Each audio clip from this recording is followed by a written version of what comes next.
자, 오늘 우리에게 주시는 말씀 함께 찾도록 하겠습니다. 사도행전 4장 32절부터 35절까지의 말씀을 오늘 보도록 합니다. 같이 또 합독해서 읽어보도록 하겠습니다. 사도행전 4장 32절부터 35절까지 합독해서 읽습니다. 시작. 믿는 무리가 한 마음과 한 뜻이 되어 모든 물건을 서로 통용하고 자기 재물을 조금이라도 자기 것이라 하는 이가 하나도 없더라. 사도들이 큰 권능으로 주 예수의 부활을 증언하니 무리가 큰 은혜를 받아 그 중에 가난한 사람이 없으니 이는 밭과 집이 있는 자는 팔아 그 판 것 외의 값을 가져다가 사도들의 발 아래 두매 그들이 각 사람의 필요를 따라 나누어 줌이라. 아멘. 자, 오늘도 말씀 앞에서는 또 우리 데일리 예배자들을 예수님의 이름으로 환영하고 축복합니다. 우리도 서로 좀 인사를 하면서 예배했으면 좋겠습니다. 옆에 있는 분들하고 앞뒤 있는 분들하고 인사하겠습니다. 하나님이 당신을 사랑하십니다. 하나님이 당신을 사랑하십니다. 늘 사랑하십니다. 네, 가족이다 보니까 맨날 싸우기만 하고 이제 이러지 말고 선함을 좀 선포하고 복음을 선포하고 이러면 참 좋을 것 같아요. 또한 이 영상을 통해서도 또 이제 같은 말씀을 접하는 예배자분들 또 계시는데 이제 전하는 자의 부족함이 있지만 또 선포되어지는 말씀을 통해 많은 은혜가 있기를 또한 소망하며 축복해 드립니다. 자, 오늘도 감사하고 즐거운 마음으로 또 이제 우리 오늘의 말씀을 나누어 보도록 하겠습니다. 저는 지난주에 그 믿는 자들의 삶에 대해서 이제 말씀을 이제 나누었습니다. 오늘은 그 말씀의 연장으로서 이제 이야기를 좀 전해드리려고 합니다. 먼저 그 이야기를, 지난 이야기를 조금만 정리해보자면 이제 이런 식으로 정리할 수 있습니다. 이제 먼저는 믿는 자들의 삶이라는 게 있다라는 거죠. 예. 뻔한 얘기다 이렇게 말하면 안 돼요. 왜냐하면 이게 다 똑같아 보이기 때문에. 그 인식이 없으면 또한 그 새로운 삶에 대한, 새 언약에 대한 초청과 부르심과 인식이 없으면은 똑같아 보이잖아요. 근데 이제 성경은 뭐라고 말하냐면은 이제 다른 삶이 있다라는 거죠. 믿는 자들의 삶이라는 게 있답니다. 그리고 그렇게 믿는 자들의 삶과 믿지 않는 자들의 삶의 차이, 그 삶이 다를 수밖에 없는 차이, 그것을 결정하는 결정적인 요소가 있는데 그 시작이 되는 게 뭐라고요? 이제 성령을 체험하는 거. 성령을 체험하는 거. 성령이 존재하는 거 아닙니다. 성령이 체험하는 거. 성령을 체험하는 거. 그렇게 성령을 체험한 사람, 성령의 사람으로서 믿음을 가지고 산다는 것은 그 출발부터 독특한 그리고 특별한 영적 체험을 통해 시작되는 것이기 때문에 육적인 삶과는 분명히 다른, 그죠? 그래서 조금은 낯설고 이해하기 어렵고 경우에 따라서 받아들여지기 어렵고 심지어는 조금 불편한 그런 면이 분명히 이제 있는 그런 삶을 좀 소개해 드렸습니다. 근데 이것을 좀 도전적으로 설명을 하자면 우리가 참으로 성령의 사람이라면, 진짜 그리스도인이라면, 믿는 사람이라면 오히려 좀 달라야 하지 않겠는가, 좀 이런 도전의 말씀도 드렸죠. 그러다 보니까 성경에 나타난 초기 성령의 임재를 경험한 사람들, 성경에 나타나 있는 초기 성령의 임재를 경험했던 사람들, 새 언약의 삶을 시작한 사람들에게는 사도의 가르침이 있었다는 거예요. 이게 두 번째 특징이죠. 그렇게 사도들은 성령의 역사와 그 개입하심을 이해하도록 가르치는 것과 더 나아가서 각자에게 주어진 성령의 선물, 그런 성령의 선물을 알게 하는 것, 그것을 서로와 이웃에게 사용하면서 온 세상에 그리스도의 도를 전하는 삶에 대해서 가르치는 그런 역할을 그들이 감당해 왔죠. 복잡하게 이야기하는 게 아니라 최대한 잘 정리를 하려고 지금 노력을 하는 거예요. 성령의 임재 체험과 이게 무슨 일이지? 술 취한 것 같기도 하고 이렇게 말하는 사람들에게 야 그런 거 아니야 뭐 이렇게 하면서 가르치는 사람들의 존재가 있었다는 거죠. 그래서 믿음 생활을 시작한 사람들이 이제 우리가 어찌할꼬, 이제 그들 입장에서도 생각해 볼 게 그거잖아요.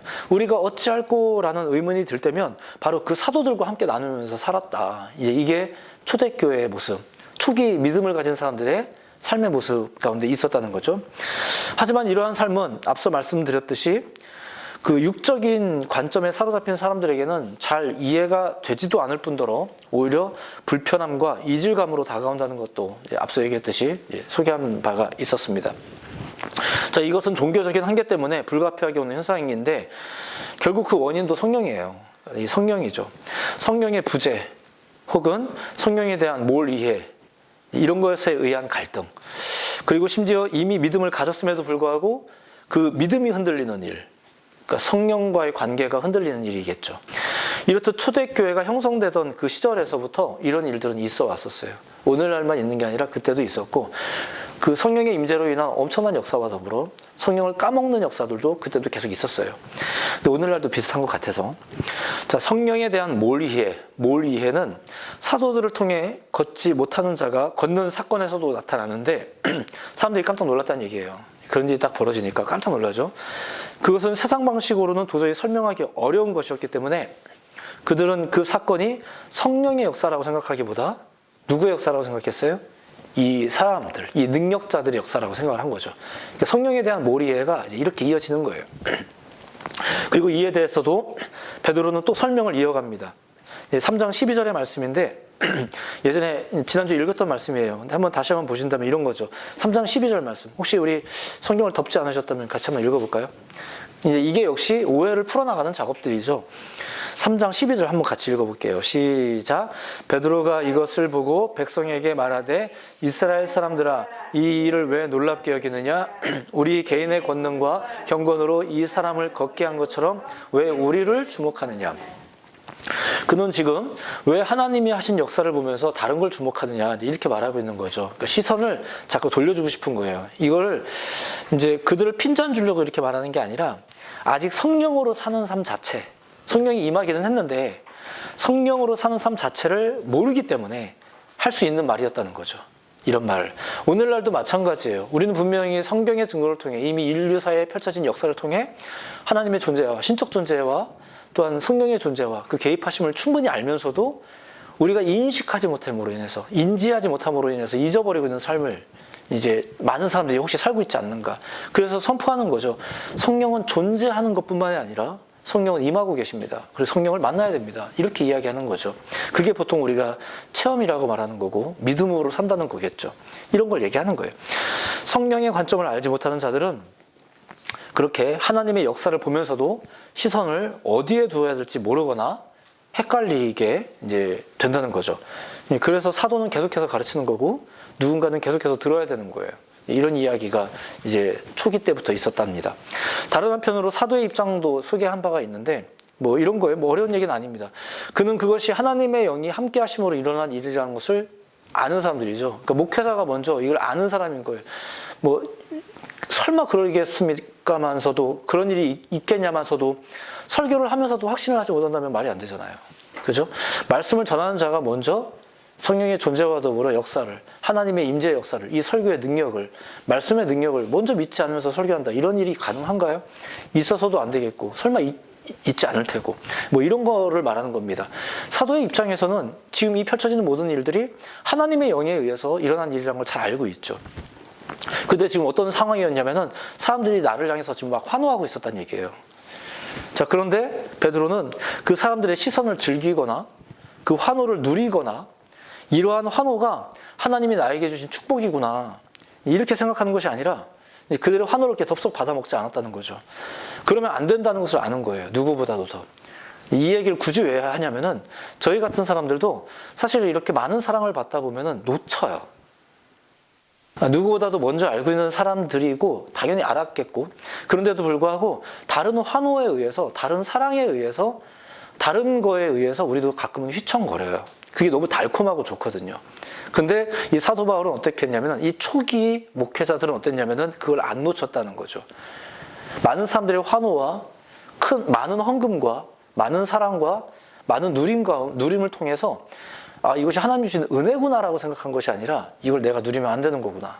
이런 생각을 하고 있었다는 거예요. 이거를 오늘날의 어떤 목회적인 어떤 시스템을 향한 어떤 의도된 발언이라고 말씀드리고 싶진 않지만 그래도 초기의 모습을 살펴보자면 목회자들 역시도 성도들과 더불어 어떤 과제가 분명히 있었죠. 그리고 그 과제의 중심은 성령. 저도 베드로 모습 보면서 배우는 거고 깨닫는 거고 죄책감을 느끼는 거고 회개하는 거고 이렇게 있는 거죠. 안 즐겼어요. 얼마나 행복했겠어요. 사람들이 막 했더니 사람들이 막 자기에게 막 환호하고 하는데 얼마나 좋아요. 막 내가 하면은 기도하면 막 뻘떡뻘떡 일어나는데 이제 하나님이 나에게 뭔가 큰 능력 주신 것 같고 얼마나 자랑스러워요. 근데 그것을 덥석 받아먹지 않는 거죠. 목회자든 성도든 마찬가지로 다른 것을 주목하면 안 되었더라. 뭐 이런 이야기가 이제 초대교회 장면에서 나왔었습니다. 그러면서 베드로는 그 하나님의 뜻을 온전하게 주목하지 못하고 또 다른 것의 휘청거림으로 인해서 최근에 어떤 일이 있었는지를 살짝 언급을 하는데 그게 예수님의 십자가 사건을 이렇게 이야기한 거죠. 예수님을 알아보지 못하고 그를 넘겨준 사건, 그 얘기하는 겁니다. 최선을 다해서 다른 것에 휘청거렸던 회중들의 시선을 하나님께 돌리고자 지금 설교를 하고 있는 거예요. 그리고 이렇게 설교하고 있는 베드로 역시도 다른 것에 휘청거리지 않으려고 노력하고 있는 거예요. 저도 마찬가지고요. 우리 모두가 다 그렇게 노력해야 될 줄로 믿습니다. 옆에 있는 분들하고 인사하시면 좋겠습니다. 하나님이 당신과 함께 하십니다. 하나님이 당신과 함께 하십니다. 그걸로 힘내자는 거예요. 그걸로 힘내자는 거예요. 저 역시도 마찬가지고요. 저도 그 믿음을 가지고 설교 준비하고 원고를 쓰고 이제 이렇게 하고 있는 겁니다. 자, 사실 베드로가 아무리 열심히 그런 설명을 한다 해도 그들이 주목받을 수밖에 없는 건 사실이에요. 정작 당사자들은 그거 아니다라고 열심히 설명하고 있지만 점차 그들에게 어떤 권위가 이제 흘러나오고 있다는 거죠. 이 역시 성령으로 말미암은 성령의 사람들의 특징이기도 합니다. 나는 열심히 겸손하려고 노력하고 우리는 열심히 섬기는 데만 노력하려고 섬기는 데만 최선을 다하고 있지만 성령의 사람들에게서는 어쩔 수 없는 하나님의 능력과 향기가 나요. 이게 성령 받은 자들의 삶이었었어요. 이것이 믿는 자들의 삶이었다는 거죠. 그리고 오늘날 우리가 당장에는 눈앞에 보이지 않아서 불안할 때가 있지만 이런 삶을 소망해 보는 거예요. 믿는 자들의 삶이라는 게 있다라는 거. 그렇게 살았을 때 뭐 누가 나를 기억해 주는가 싶겠지만 뭐 이게 뭐 엄청난 삶이겠는가 싶지만 하나님이 그 삶을 유명하게 하실 것이고 훌륭하게 하시고 향기나게 하실 거라는 거죠. 우리가 그런 믿음을 가지고 성령의 사람이도록 믿음의 사람이도록 최선을 다하는 우리 모두가 됐으면 참 좋겠습니다. 이것을 잘 보여주는 내용이 4장 전반부에 이제 나오는 거예요. 자, 근데 유명하다는 게 마냥 좋은 것만은 아닌 게 4장 전반부를 보면 나옵니다. 결국 그들은 이제 공의 앞에 서게 됩니다. 제사장들과 사두개인들 앞에서 자신들의 사역을 설명해야 되는 상황을 이제 접하게 되죠. 이제 이렇게 슬쩍 넘어서 오늘 본문의 맥락으로 이제 넘어가고 있는 중인 겁니다. 반복되는 이야기겠지만 그들의 질문에 대해서 베드로가 대답하는 장면을 보시면 그 장면도 이렇게 시작이 돼요. 4장 8절에 보면 4장 8절 앞부분에 보면 이렇게 시작이 됩니다. 이에 베드로가 성령이 충만하여 이르되, 어려운 얘기는 아니지만 굳이 읽어드린 이유가 계속 한 가지에 지금 잡혀 있다는 거죠. 지난주 설교부터 오늘 설교까지 계속 한 가지에 잡혀 있는 장면을 여러분들이 보시게 될 거예요. 베드로가 이제 설명을 시작하는데 그 설명도 어떻게 해요? 성령이 충만하여 이르되, 이제 그들은 성령이 충만한 사람들입니다. 성령이 그의 말과 그의 이해와 이 상황에 대한 이해, 지금 여기 잡혀온 겁니다. 지금 여기 잡혀온 거거든요. 억울하게 끌려온 거예요. 그리고 이 삶에 대한, 이 생활에 대한, 이 환경에 대한 이해와 그리고 내가 뭐라고 말해야 될지에 대한 행동, 이런 행동을 말과 삶에 대한 이해와 자기가 어떻게 행동해야 될지에 대한 행동을 지금 성령이 주관하고 있다는 내용이에요. 성령이 충만하여 이르되 라는 말이 그 말이에요. 재밌는 것은 베드로가 성령이 충만하여 담대하게 설명을 시작했어요. 이제 합니다. 요거는 세상적인 방식의 설명이 아니라 성령이 이끌어 주시는 방식의 설명인 거죠. 이렇게 해도 뭐 되게 과한 표현은 아니죠. 성령이 충만하여 이르되라고 했으니까 이 사람이 했던 말들은 성령의 사람다운, 믿음의 사람다운, 세상 방식의 사람다운이 아니라 하나님의 사람다운 방식의 이야기일 거예요. 자, 이 얘기를 막 하고 났더니 질문자들이 뻘쭘해졌대요. 뻘쭘해져서 이제 근엄하게 자기들이 지금 부르고 자기들이 막 잡아왔으니까 자기들이 좀 있어 보이는 사람들이잖아요. 근엄하게 딱 말합니다. 공의에서 나가라. 그래서 베드로와 요한을 잡아온 것도 그들이고 가두어둔 것도 그들이고, 근데 이제 나가랍니다. 왜 데려온 거예요? 왜 자꾸 우리한테 이래라 저래라 하는 거예요? 그러니까 자기를 붙잡아 놓은 사람들이 이 사람이 믿음으로 성령의 사람답게 담대하게 말하고 나는 것을 듣고 나더니 뻘쭘해져서 나가래요. 그래놓고 지들끼리 모여서 굉장히 심란해집니다. 이 사람들은 안 심란해요. 믿음의 사람들은 안 심란해요. 누가 심란하냐면은 이 사람들이 15절과 16절 한번 봅시다. 베드로를 내보낸 후에 자기들끼리 이제 고민에 빠집니다. 15절 16절 읽어봅시다. 시작. 명하여 공회에서 나가라 하고 서로 의논하여 이르되 이 사람들을 어떻게 할까? 그들로 말미암아 유명한 표적 나타난 것이 예루살렘에 사는 모든 사람에게 알려졌으니 우리도 부인할 수 없는지라. 멋지지 않습니까? 약간 통쾌하기까지 하지 않습니까? 저는 이 장면을 보면 너무 통쾌해요. 근데 이게 사실은 감각과 상황으로 놓고 본다면 이 베드로는 얼마나 힘들었겠어요. 억지로 붙잡혀왔죠. 오라고 하더니 또 가래요. 뭐 내가 뭐 지들이 하라는 대로 해야 돼? 이런 삶을 지금 사실은 살고 있고 억울하고 얼마나 막 토해내고 싶고 나도 할 말 많고 그런데 성령의 사람으로서 말하고 있는데 잠깐 나가라고 하더니 자기들끼리 막 옥신각신하면서 문제를 해결하는 거예요. 이거는 전혀 신학적인 근거가 있는지는 잘 모르겠지만 삶을 통해서 제가 체험한 바에 의하면은 저는 적정하게 끌려가는 사역이 좋은 사역인 것 같다는 생각을 좀 해요. 이게 다 내 안에 막 거룩한 계획이 있고 거룩하고 막 이렇게 하면은 막 정말 하나님의 영광을 위하여 엄청난 대박이 터질 것 같고 막 이런 또 이걸 성취하기 위해서 나는 막 최선을 다하고 물론 이제 그런 마음이 저 안에 많지 않다는 것이 오히려 좀 사역자로서 부끄러운 마음이 좀 있지만 지금까지의 경험을 통해서 알 수 있는 거는 그래도 끌고 가실 때는 끌려는 가거든요. 그래서 적정하게 끌려다니는 사역이 차라리 지혜로울 수 있겠다는 생각이 좀 들기는 해요. 왜냐하면 아무리 좋은 계획이라도 내 안에 아집이 되면 오히려 하나님께서 하나님께 영광이 되지 않는 그런 경험도 실제로 많이 해보다 보니까 뭐 수동적이고 자신 없고 계획이 없고 뭐 이렇게 표현하고 싶지는 않은데 조금은 끌려가는 사역에 대해서 좀 이제 마음을 오히려 열고 있는 중입니다. 자, 베드로는 그렇게 따지고 보면 자기가 계획한 그런 삶은 아니었겠죠. 좀 억울하기도 했겠고. 하지만 오히려 그런 일들을 겪으면서 베드로와 요한이 하는 일을 막으려고 공권력까지 사용하면서 막 이런 판을 벌였던 사람들이 오히려 그 사람들이 뻘쭘해지고 베드로와 요한은 더 유명해지고 뭐 이런 상황이 지금 돼버린 거예요. 되게 묘한 상황인 거죠. 이 사람들 잘못한 거다라고 지금 뭐 이렇게 뭐라고 하고 싶어서 지금 데려다 놓은 거잖아요. 근데 오히려 그 사람들 내보내고 막 우리들끼리 모여서 이제 이런 모습들이죠. 성령이 역사하실 때의 모습이 이랬다는 거예요. 이게 특별한 사람의 이야기가 아니라 성령이 펼쳐지는 삶, 성령이 함께하는 삶에서 이런 장면이 있었다는 거예요. 오늘날에 이런 삶이, 이런 일이 없으면 되겠습니까? 있어야죠. 그것이 성령의 사람들의 삶을 통해 볼 수 있는 그런 것이라는 거죠. 이어서 그들 역시 초대교회 성도들에게 성령을 설명함과 더불어 이제 가르쳐 온 것이 뭐냐? 이거예요. 그 믿음이 실제가 됐다는 거죠. 그 믿음이 실제가 되는 것. 이게 이제 오늘 이야기의 중요한 핵심으로 살짝 넘어가는 부분입니다. 성령의 사역이 실제가 되는 것. 베드로와 요한은 말로만 설명한 게 아니라 무엇보다 자신들이 그렇게 살아서 그리고 성령으로 살았다는 게 얼마나 고단한지 좀 대충 짐작되시죠. 고단했어요, 사실은. 성령의 존재와 그에 따른 삶의 특별함을 이제 나타내는 거죠. 회중들의 입장은 어떻습니까? 자신들이 들어온 대로의 삶, 성령의 삶이라는 게 있어요라고 막 설교를 들었잖아요. 자신들이 들어온 대로의 삶이 이런 식으로 오해받을 수도 있고 이런 식으로 유명해질 수도 있구나라는 걸 지금 보잖아요. 이 사람들은. 베드로와 요한만 있는 게 아니라 주변에 회중들이 있잖아요. 그 회중들이 지금 그걸 다 보는 거예요. 억울하게 끌려와 있는 목사님 모습들, 근데 그 갑자기 목사님이 그냥 풀려나가는 모습들을 다 보는 거예요. 그러면서 결국은 어떤 초청을 받는 거죠? 우리도 그런 삶을 살아야 되는 거구나. 너무 싫은데 이게 아니라 성령의 사람들이라는 것은 믿음의 삶이라는 것은 그런 게 있다라는 거예요. 그걸 보이는 거죠. 목회자들이 먼저 솔선수범하고 이렇게 보이는 거예요. 야고보서 2장 18절에 의하면 이런 말씀이 있습니다. 내 믿음을 내게 보이라. 나는 행함으로 내 믿음을 네게 보이리라. 뭐 어렵지 않은 얘기예요. 믿음이라는 것이 실제가 되어야 되고 될 수밖에 없고 이 얘기를 하는 겁니다. 너와 나 사이에 눈에 보이도록 나타나야 한다는 것에 관한 말씀이죠. 믿음이 뭐 보여야 이런 식으로 또 다르게 접근하면 좀 그렇지만 믿음이라는 것이 실제가 된다는 것.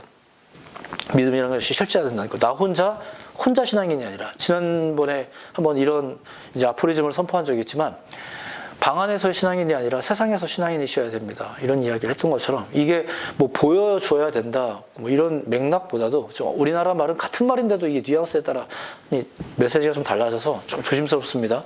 근데 어쨌거나 실제입니다. 믿음은 실제이고 성령의 임재는 실제예요. 그걸 믿고 사는 사람들의 삶은 실제죠. 이것이 오늘 두 번째로 믿는 자들의 삶에 대한 설명, 그 설명의 핵심이에요. 첫 번째 이야기가 성령에 집중되어 있었다면 오늘 두 번째 이야기는 실제가 되는 성령, 실제가 되는 믿음에 관한 거라는 거죠. 이것을 어찌 보면 남의 눈에 보이게 믿어라 라는 말로 이제 요청처럼 들리지만 이건 요청이기 전에 현상입니다. 지금 제가 초대교회 얘기 계속 하고 있잖아요. 한 구절은 하나 선택해놨는데 계속 그 앞뒤 상황을 다 설명드리는 이유가 그거예요. 지금 이거 상황입니다. 상황. 요청이 아니라 상황이에요. 이런 일이 지금 벌어지고 있다 이렇게 지금 얘기하고 있는 거예요. 더 세밀하게 설명하지는 못하지만 그때 당시 풍경을 지금 설명해 드리고 있는 겁니다.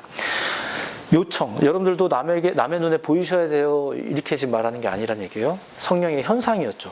성령을 받았는데 믿음으로 사는데 세상과는 다른 현상이 일어나는 거죠. 믿음을 가진 여러분, 여러분들의 믿음이 여러분의 일상에서 거룩하게 나타나시기를 다시 한번 예수님의 이름으로 축복하며 응원을 드립니다. 자, 이런 장면을 지켜보던 자들이 이제 이렇게 되었다라는 게 오늘 본문입니다. 잘 보시면 오늘 본문의 내용과 지난주에 그 본문 내용이 사실은 내용이 똑같아요. 2장 마지막과 4장 마지막의 내용이 똑같습니다만 그래도 미묘한 차이가 있고 상황에 따른 차이가 있겠죠. 상황에 따른 차이가, 야, 너희 교회 열심히 나가라. 이 말과 평상시 때 이렇게 하는 말과 갑자기 이제 막 병석에서 막 다 돌아가시기 전에 야, 교회 꼭 나가라. 이렇게 말하는 게 다르잖아요. 이게 똑같은 말인데 다를 수 있어요. 2장과 4장 말미에 나오는 내용이 사실상 똑같아 보이지만 조금 차이가 있습니다. 잘 보시면 2장이 성령을 체험하는 개인적인 신앙생활과 관련된 것이라면 4장은 성령의 공동체적인 체험과 관련된 믿음 생활과 관련된 것이라고 말할 수 있어요.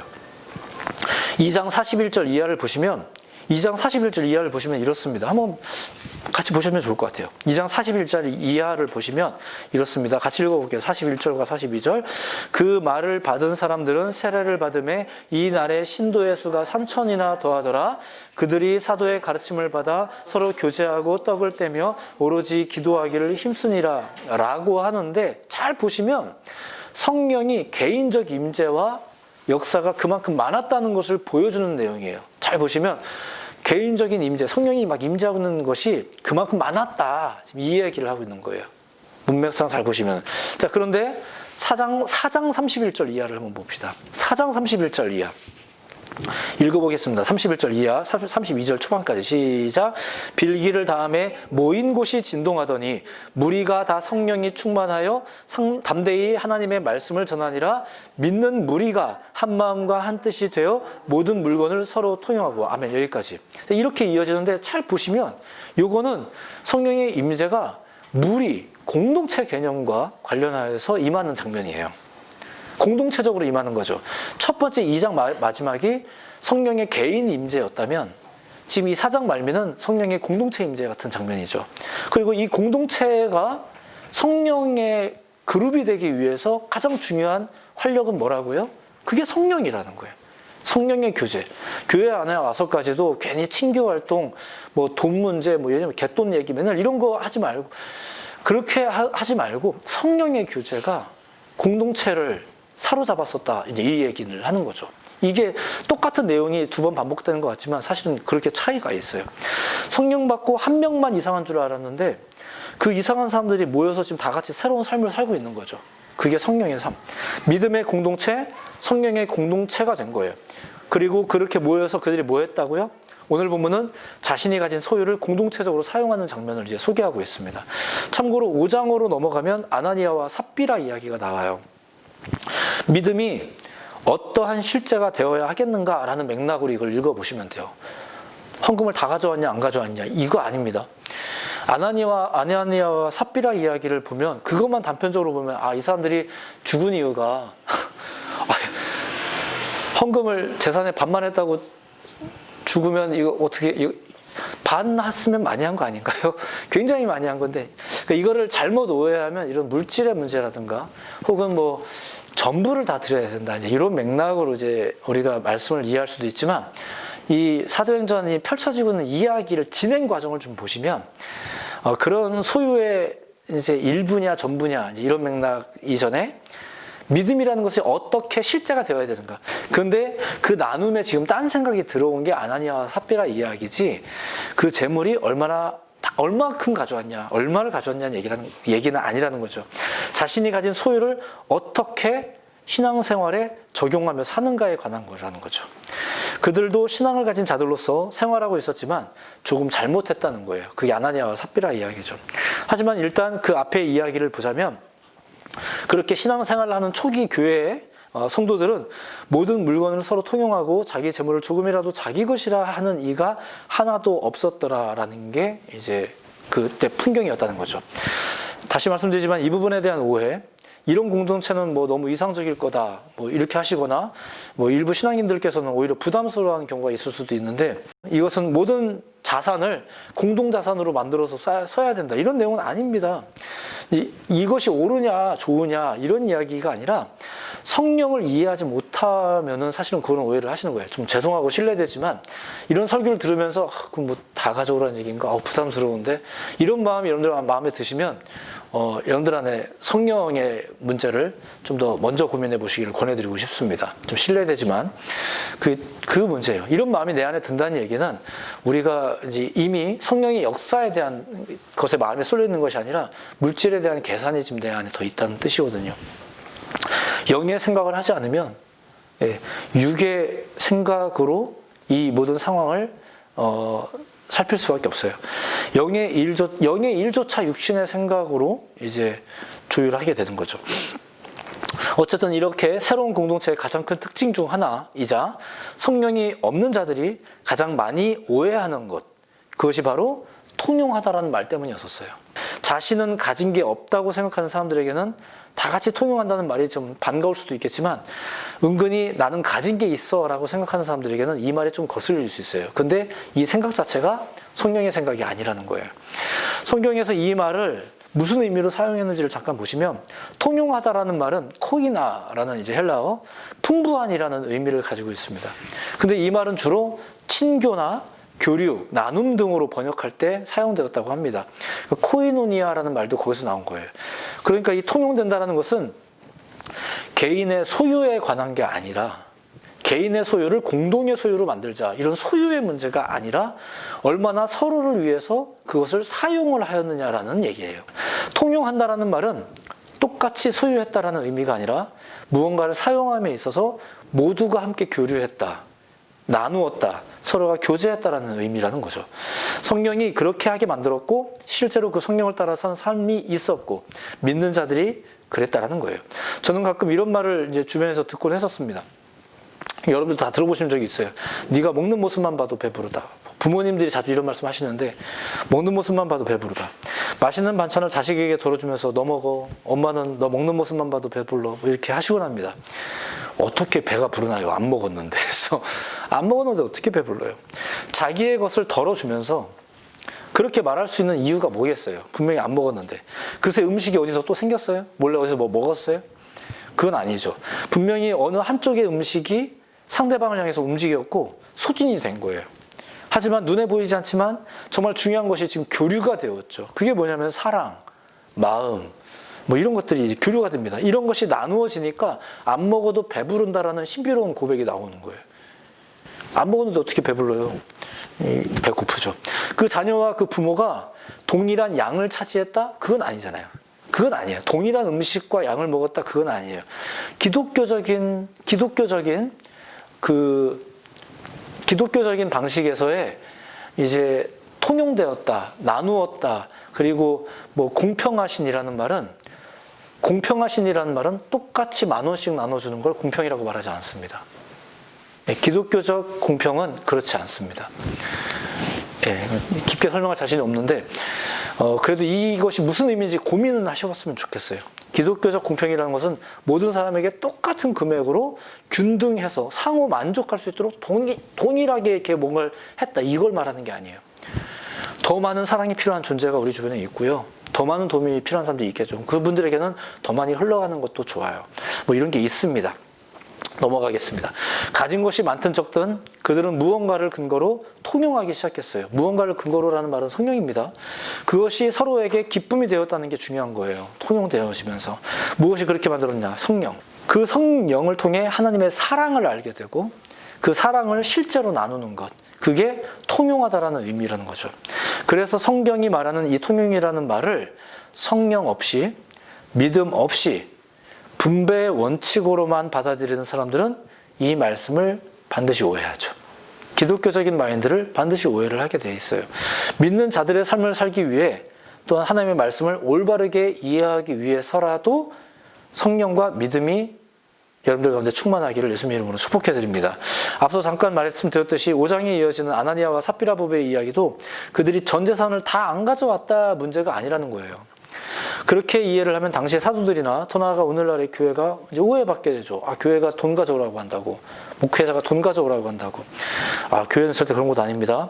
성도들에게 절대로 집문서 가져오라고 하지 않습니다. 교회는 절대 그런 곳 아닙니다. 교회는 믿음과 성령 충만함을 이루는 곳이고, 그리고 이걸 통해서 함께 통용하는 법을 가르치는, 그리고 예수님의 지상명령과 이웃사랑을 실천하는 장과 또는 기회로서 존재하는 곳이지 성도들의 소유를 유린하는 곳이 아니에요. 절대로 여러분들의 주머니에 있는 것을 가지고 이래라 저래라 하는 사람들이 아니에요. 그런 교회 공동체가 아니에요.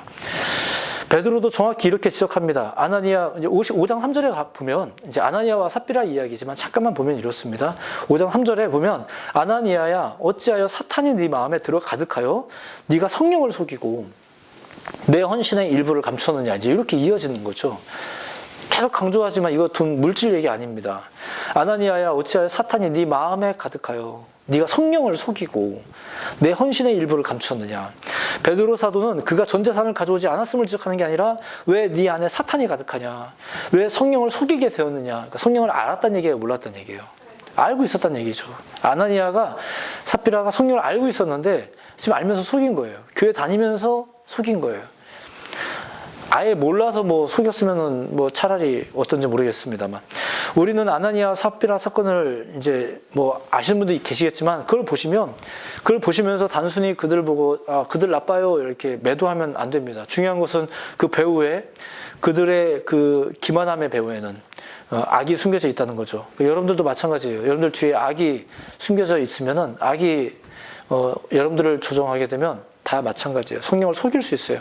따지고 보면 재산의 전부이든 일부이든 그들의 행위는 표면상으로 볼 때 충분히 훌륭하고 가치 있는 그런 모습이라고 볼 수 있죠. 이웃을 위해 꼭 재산을 다 팔아야 되는 건 아니잖아요. 작은 돈이라도, 또 작은 마음이라도 나누는 게 얼마나 귀하고 좋습니까? 다만 베드로가 지적하는 거, 그의 비뚤어진 마음, 비뚤어진 영성, 비뚤어진 믿음, 본래 바치기로 표명했던 것의 일부를 절취함으로 부정을 행한 것, 본이든 아니든 간에 하나님을 멸시한 것, 하나님을 온전히 믿고 성령과 함께 했다면 그러지 않았을 것을, 결국에는 이것이 불신앙으로 규정될 수밖에 없는 거였죠. 그렇게 되도록 사탄이, 그러니까 오늘날에도 많은 신앙인들을 향해서 사탄이 네 마음을 흔들었구나 라고 지금 말하고 있는 거죠. 그로 인해서 거룩한 사랑과 나눔의 계획은 망쳐지고, 교회의 존재의 이유가 망쳐지고, 위선과 거짓말이 실제가 되는, 위선과 거짓말이 가득한 그냥 빌딩이 되어버리고, 그것이 이어지는 아나니아와 삽비라 사건을 통해서 보여주는 성경의 이야기라는 거죠. 지금 잘 보시면 한 가지 이야기가 흘러가고 있는 중인 거예요. 그냥 이렇게 띄엄띄엄 놓고 뭐 여기서 얻을 교훈은 뭐고 저기서 얻을 교훈은 뭐고 이게 아니라, 성경은 내용상에서도 진리지만 질서에 있어서도 진리이기 때문에 이런 내용이 이 자리에서 왜 나오는 이유가 있는 거예요. 아나니아 삽비라 사건이 여기서 왜 나왔을까요? 이렇게 보시는 게 좋다는 얘기예요. 편집자의 의도가 됐든 뭐가 됐든 간에. 말씀을 정리하겠습니다. 사실 굉장히 단순한 이야기를 깊고 복잡하게 이야기하고 있는 중이긴 합니다. 하지만 한 어휘를 여러분들이 좀 잘 정리하셨으면 좋겠어요. 우리는 지난주에 성령에 관해서 들었습니다. 성령에 의한 삶, 그것이 믿는 자들의 삶이라는 것을 말씀드렸습니다. 오늘은 이제 그 성령에 의한 삶이 실제가 되는 것에 대해서 이야기를 드렸습니다. 혹은 실제가 되어야 된다라는 이야기를 드리고 있습니다. 어떻게 실제가 되냐면은 공동체 속에서 통용함으로. 설교자의 설교 역시 약간은 비슷하지 않는가 싶어요. 구조 자체가 그렇지 않습니까? 제가 깨달은 은혜를 지금 여러분들하고 통용하고 있는 중이잖아요. 나누고 있는 중이잖아요. 여러분들도 이걸 가지고 제가 여러분들에게 말하듯이 여러분들도 여러분들의 삶 가운데서 말하고 다니시면 이게 통용이겠죠. 저희가 은과금은 없지만 제게 있는 예수 그리스도를 성도들과 나누는 거죠. 믿음이 실제가 되는 삶을 사시기를 바랍니다.